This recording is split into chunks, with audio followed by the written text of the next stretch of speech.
Whoops. Hello, reading room. I am here. We are back with our story by Anonymous. We don't know who wrote the story. Letting Anna Go. We are on day 15 and we are close to the end of our book. Let's keep going. Shall we? Tuesday, January 1st. Wait 124. I got called into Sharon's office this morning, and when I walked in, Mom was standing there. Turns out the insurance company reversed the pre-authorization for my stay here at Hope House. Mom and Dad can't afford to keep me here, even though it's not an expense as expensive as some of the other plans. See that? That's our mental health care system where our money goes to. Sharon and Mom and I had a session and talked about the issues I've been going over with Sharon every day in our individual sessions and sharing about on a group level. It was really hard to talk about how I blamed Mom for not staying slim enough and I blamed Dad for leaving. I could tell that it was killing Mom to take me out of this place, but on the way home we talked about it and I feel like I understand how my brain was tricking me into hurting myself. Mom and I made a plan. I'm going back to the outpatient program with Dr. Crane and the group therapy meetings with Kim. I texted Kim as soon as I was at the car, and she called me and I told her what happened. Kim told me I could call her anytime and that she'd see me at group on Thursday. When Mom and I got home, we headed straight to my room. We threw out all of my old-fashioned magazines. I used to keep every issue neatly stacked under my bed, and I'd look at the pictures and obsess about how I wasn't as skinny as the models. We hung sheets over the mirror in my rooms so I'm not tempted to obsess about how I look every time I walk past it. Then Mom suggested we go get manicures, and on the way to our usual salon, she made a wrong turn. Where are we going? Thought it would be fun for Jill to come with us. I was nervous until I saw Jill. She was tan and smiling and had gained about 12 pounds while she was gone. She looked like a different person, one that I remembered from a long time ago. She came running down the front walk and I jumped out of the car and gave her a big hug. Jack wasn't far behind her. Soon I was squeezed in his big arms. Thank you for the locket. Jack, every time that you think about not eating, I want you to read that. I smiled. Jill was already in the back seat. Jill, I'm sorry, but that's all the time we have for this episode of Canoodling on the Driveway. Tune in next time when we're back with beautiful nail enamel. And just like that, everything seemed like it was going to be okay. Jack blew us a kiss as Mom pulled out of the driveway. Tuesday, January 8th, wait 126. I can't believe how much fun school was today. It was like the old gang was back together. Jill and I have been hanging out all the time again, and last weekend Jeff and Vanessa joined us for a movie. This time when Rob and Jack ordered concessions, Jill got popcorn and I ate a hot dog. We even made Jack share his junior mints. It's sort of like I've been remembering myself, the old me who wasn't obsessed with food. I've been sharing about all of this in group, and Dr. Crane even asked me to tell everybody in my own words about what I'd learned with Sharon at Hope House. Kim had a big smile on her face as I talked about how my anorexia was a symptom, not a problem, and by the time I was done sharing, there were tears in her eyes and mine.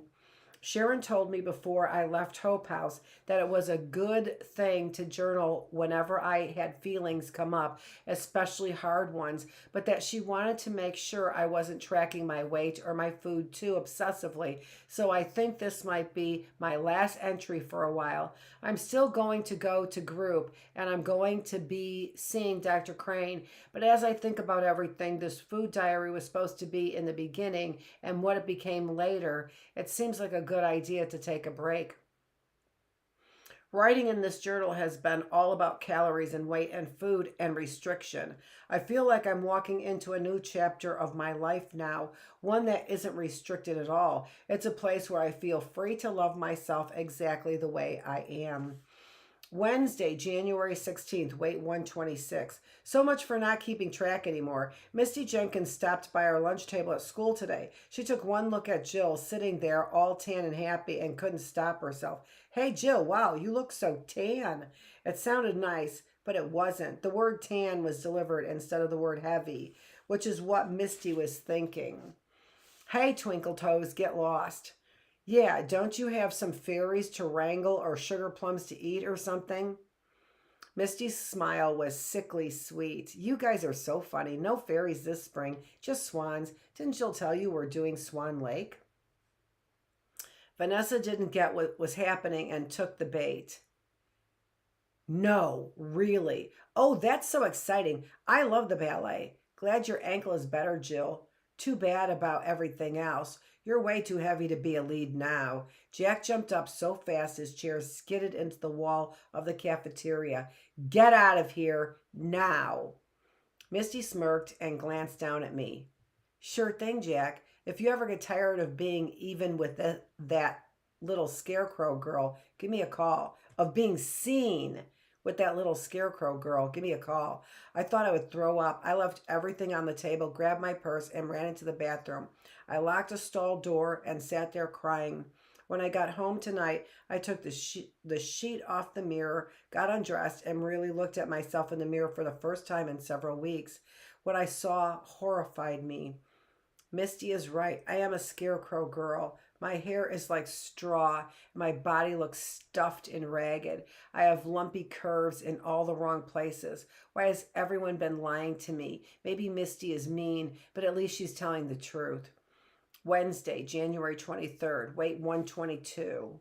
It's been 2 weeks since I started using Calorie Track app again. I've been keeping net calories at 1,200 per day so I don't get too skinny too fast. That also allows me to eat about 1,700 calories per day, most of which I pack into lunch so that Vanessa and Jack don't get on my case about not eating. I've started doing hard runs again in the afternoon instead of going to group. This helps me burn off as much as I can, and then I do my cardio routine at night after Mom's gone to bed. I'm glad Misty was honest with me about how I looked. I will not lose Jack. As sweet as he is, he doesn't understand what he's asking. He doesn't want a girl who weighs 135 pounds. He won't know that until he sees me, so I'm not going to let myself take that risk. It just feels good to be back in control. I'm sort of proud of myself for recognizing all this feel-good crap for what it is. People who don't have the willpower to stay thin and beautiful. Wednesday, February 6th, weight 118. Mom is flipped. Dr. Crane keeps calling to tell her when I don't show up at my sessions. I told her I don't care. This is who I am. I'm a thin, beautiful girl. Jack and Vanessa ganged up on me. They pulled me aside after school the other day and told me they can tell that I'm restricting again. I told Vanessa to get lost. I held the locket around my neck up in Jack's face. So did you mean this or not? What? Why are you being like this? Did you mean it? Did you actually mean that you love me just like I am? Of course. This is me, Jack. This is who I am. We have a date next week for Valentine's Day. We're supposed to double with Jill and Rob. I was just trying on clothes and saw that I have these tiny dark circles all over my torso and arms. It's like the hair I shave off my legs, but softer. I've seen girls post about this on the forum before. I called Jill. Mayday, yeah, I'm getting hairy like an ape. She chuckled. You too, huh? You mean, of course. Come over. I've got some wax. We'll take care of it. Can't be hirsute for Valentine's Day. I don't know what that is. Mom wasn't home from work yet, so I drove over to her place. We waxed. It was painful, but I'm smooth as a baby's bottom now. Jill has been restricting again, too. I sensed she was, but we'd both been careful not to talk about it. It feels like we're sitting on a powder keg that at any minute everyone around us might blow up. Sometimes I think it's the level of discipline that makes people so angry and upset at us for not wanting to be fat slobs. Why shouldn't we look like models? Why do you think you buy the products these girls advertise? It's not because they're better than any other product. It's because you want to look like the girl who is selling it. That's why I buy stuff. Girls who look a certain way use a certain thing. If I use that thing, I'll be as pretty as the girl who is using it in the commercial or the magazine. This isn't rocket science. If you want to look like that girl in a magazine, you eat and exercise like one. Why is that such a problem for my mom, for Jill's dad, for Vanessa, for Kim, for Dr. Crane, for Sharon? Because they don't know they could never do what we're because they know they could never do what we're doing. They could never be this disciplined. Look at Sharon. She tried to once upon a time and failed miserably. Jill and I will not fail. Thursday, February 14th, weight 116. Trying to get back down to my homecoming weight, but dealing with it better this time. It feels right to be wearing my skinny jeans again. Mom has gone back to working the night shift because the pay is better and she needs to up our health insurance plan so she can send me to a better treatment center, as if I'll go. Dad stays away now for the most part. I think it's too hard for him to see me all grown up. I am my own woman now, whether he likes it or not. I made Jack bring me home tonight after our Valentine's double date. Jill and I looked amazing, but I could tell something was different with Jack. After dinner, he and Rob took us for a carriage ride around the city. We were bundled under blankets in the back, and I felt his hand on my thigh. He flinched when he touched me. I can feel a difference in the way he puts his hand on me, almost as if he is afraid I will break. But this is who I am. This is the best version of me. I can tell he doesn't love me. After the carriage ride, we were supposed to go to the top of the big hotel downtown with a rotating restaurant for dessert. I laughed when I heard this. Dessert? Yeah, do you not want to go? I'm not going to have any. Jack just stopped and stared. He reached out a hand and gently touched the silver heart hanging around my neck. Okay, I guess I'll take you back. He drove me home without a word. I sat there feeling stupid. He hates my body. He should hate my body. I hate it. I want it to be perfect. I should have done more. I shouldn't have let them shame me into eating so much. I shouldn't have measured the food I did eat perfectly. I should have measured the food I did eat perfectly. I should have tracked the calories perfectly.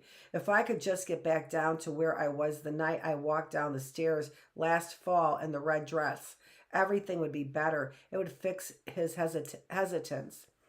If I still looked like that, I'd feel his desire when he touched me instead of his repulsion. He walked me to the front door and kissed me lightly on the lips. I wish you could see how beautiful you are. When I went inside the house, I came upstairs to my room and cried tears of anger for not being good enough for him. I wanted so badly to be the perfect Valentine. Instead, he could barely touch me. He was repulsed. I'll fix this. I'll make it better.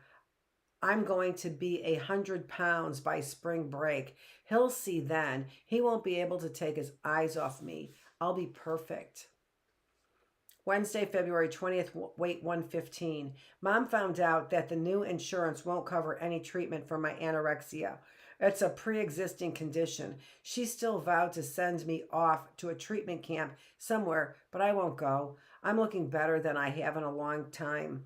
I don't need a do this instead box anymore.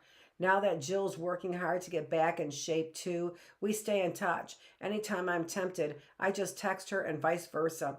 We're limiting ourselves to 500 net calories per day. That means I can eat 1,200 and burn 700 or so. My thighs don't touch anymore. I'm getting down to homecoming weight. The lower I see the number drop on the scale, the better I feel about myself. Jill and I are doing our workout routine twice each day until spring break. It's easier on our joints and bones than running. I don't want to get a stress fracture like she did. Casting the Swan Lake happens the first day of spring break next month. Casting for Swan Lake. I don't think I have time to keep this journal anymore. There's too much other stuff to do, and all writing about this does is make me focus on wrong thoughts and feelings. I don't want to think about how I feel. I just want to do the things I know will make me feel good about myself. I've got 5 pounds left and 4 weeks to get there. I'm on track to look perfect in my swimsuit and Jack's hot tub the first day of spring break. I'm not going to write again until I make my goal. Friday, March 22nd, 110.5 pounds. Jack is coming over tonight. He said he's got a surprise for me, but I've got a surprise for him. I'm finally back down to weight I was on homecoming night. When I got home from school today, Mom was on her way out the door to work. She looked at me like she was seeing a ghost and just started crying. What is it going to take? Mom, please save it. I am trying to save you. I don't know what to do anymore. She went on and on about admitting me to the hospital and how Dr. Nash said my not eating enough could be doing real damage to my heart and organs. I just want to get you some help for your disease. Mom, I am not diseased. Can't you see? I look better than all those other fatty McFattersons.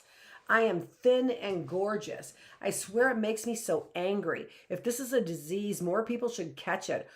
All they talk about on the news is how so many Americans are obese and overweight. You'd think my mom would be happy that I'm not some 2-ton fatso thundering around the house. But no, she can't be happy for me. No, no. It must be a disease.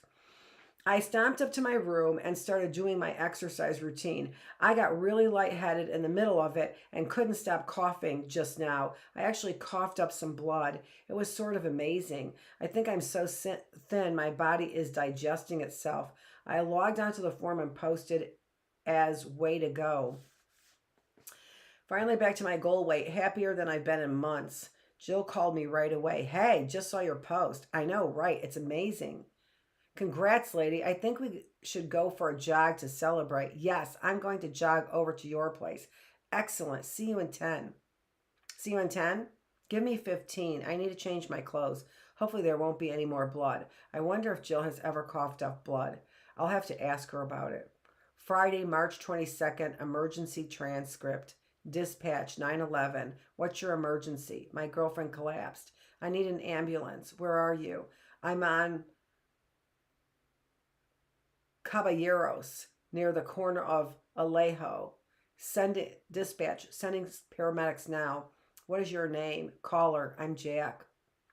Dispatch, Jack, when did your girlfriend collapse? Caller, I don't know. I didn't see it happen. She was jogging over to my house and then she didn't show up and she didn't answer her phone. So we got in the car to go to her place to check on her.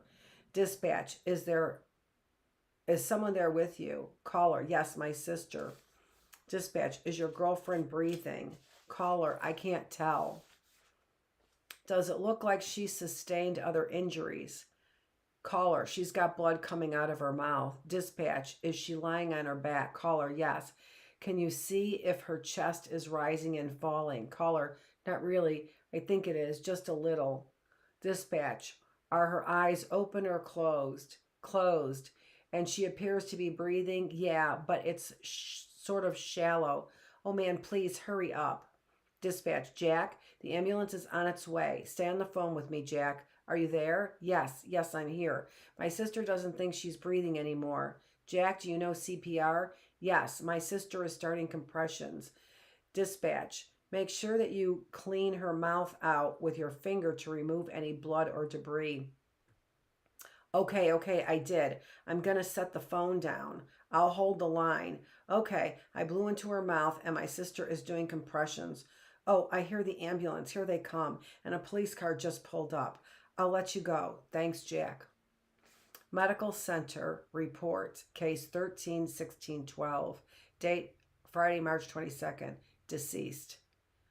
That's the name, age 6. Oh.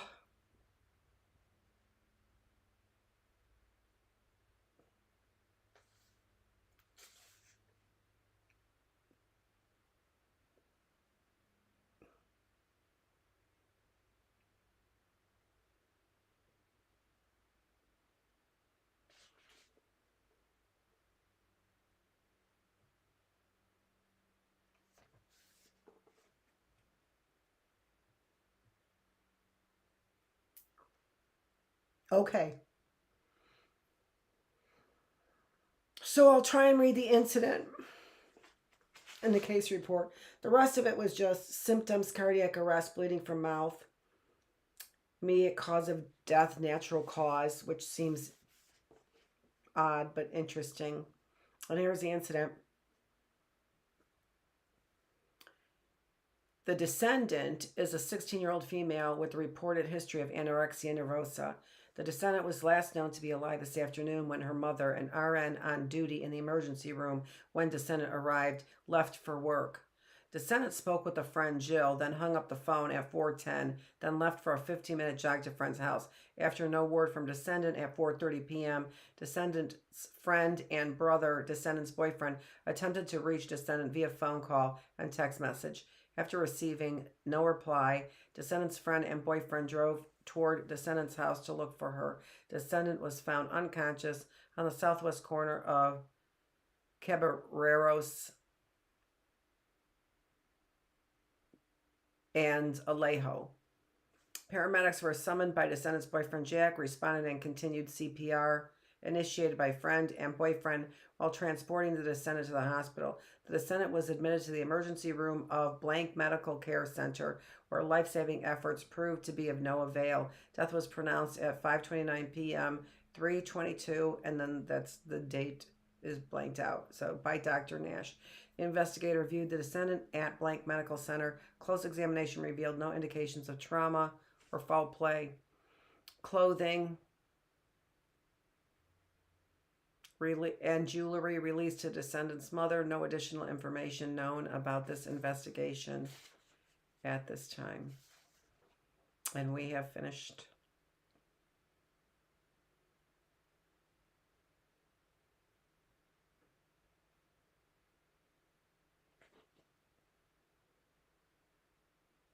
Oh, that was a sneak peek at the next one. Okay, so we have finished the book and we will start a new book. I don't know what the book that we're going to do. I haven't even looked yet, if you can believe that. This is Dr. Annette Feravich. Thanks for joining me in the reading room, where we had 15 episodes of Letting Anna Go. Dear Jesus, God Almighty, I hate sad endings. I hate it. But at least it was short, right? At least it was short. All right, Dr. Annette Feravich here in the reading room. I'll see you tomorrow.